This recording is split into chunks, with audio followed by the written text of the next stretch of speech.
Okay, so this week is Parshat Pinchas. It's my Parsha. I am Pinchas. Anyways, we're up to Shishi, and in Shishi we talk about the different karbanos that are brought, and all of those details, which are usually where, at least I can't speak for everyone, but I kind of fall asleep because I'm not bringing any karbanos. But this time I tried to find something in it because, yes, in the mode of pshat, simple pshat, it doesn't have anything to do with us now. In pshat, in simple, with no going into it, with no going into the different pshatim, ramazim, pshat, remez, jush, and sod, without going deeper. Yes, according to pshat, it really has nothing to do with us now, unless you want to say that if we learn it now, we know what when Mashiach comes, we can, we'll know the halachos. But besides for that, there's no real reason to know it except the other reason, which is to know Torah, right? Get close to God through putting our minds and hearts in His Torah. But I decided that I wanted to at least find something that I could connect with these Torahs. And I have the simple Rav Hirsch commentary, and he said something that blew my mind that I wanted to share with you because it has everything to do with where I am in my life, and it's something that I've seen and that we've, people talk about a lot, but to see it so beautifully illustrated here, and what Rav Hirsch is saying that there's a reason why it's here. There's a reason why in the chronological order of the Jews leaving Egypt, going through the desert, that at this point, at this moment, is where these laws are. And I'm going to read a little bit of what Rav Hirsch says.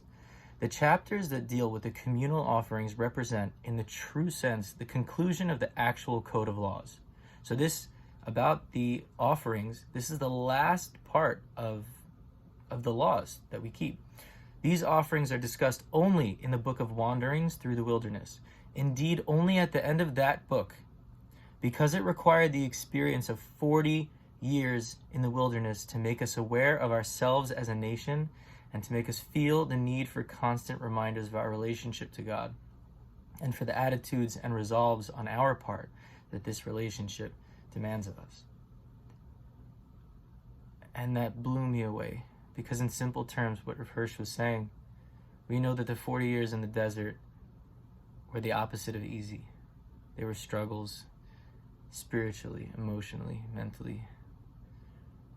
I don't know about physically, because Hashem was with them and they had the mun, so I don't know about physically, but spiritually and emotionally, mentally, it was the most challenging times. And Kabbalah explains that everyone has to go through 40 years in their own personal desert, their own quote-unquote 40 years of stopping and going and coming and going to places and having to leave and getting up and going, the different challenges that come in those places. And to go into detail, every one of us could experience that, could see where we've come from, the places that we had to go, places we had to get up and leave, places we had to come back to, the challenges that came everywhere we went.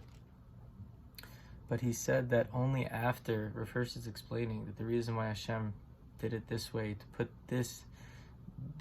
the ending of the laws, the code of laws about the karbanos at this point, is because until we go through so much, till we experience what it means to be lost, to be in pain, we don't know what we're looking for.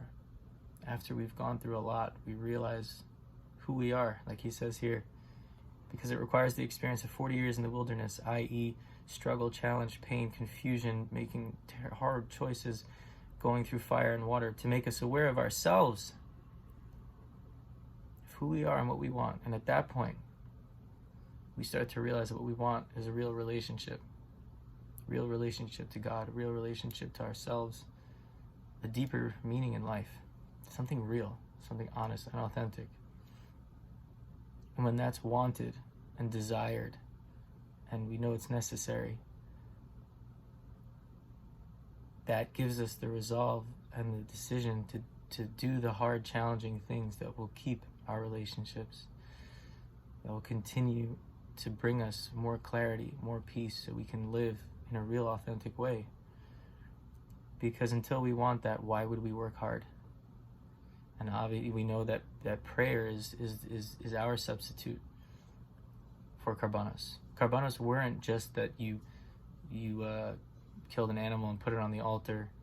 It wasn't just like, oh, I did it and then it's gone. The whole thing was to evoke emotions. It had so little to do with the actual sacrifice, whatever it might have been. It had to do with getting the person into a state where they felt the reason why they were bringing it. The Levium would sing to help us get to that place. If we were bringing a sin offering, I don't like the word, but we'll use it for here.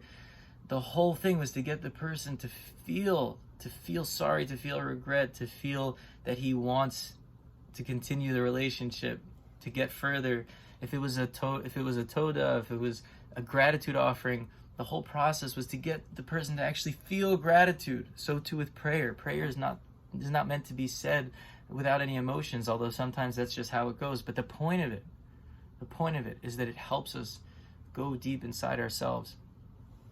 But I think what Rav Hirsch is explaining, what the Torah, what Hashem is trying to teach me, maybe just me, maybe not, maybe there's a different lesson for you, maybe there's a different lesson for everybody in here, but for me today, the lesson is the understanding that sometimes it takes a lot of pain, of heartache, to realize that who I am, Ani Pinchas, and I want a relationship with God. I want a relationship with my higher power. I want a relationship with the one who loves me. And I want a relationship to the people that I choose to love, real, honest relationships with them.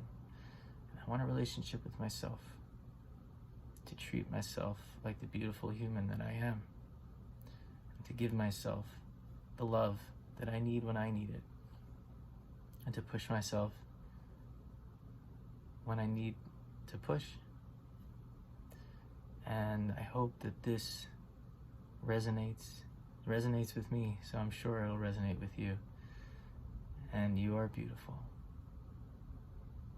You are. There's nothing you can do that would make you otherwise. Not to me. Definitely not to God.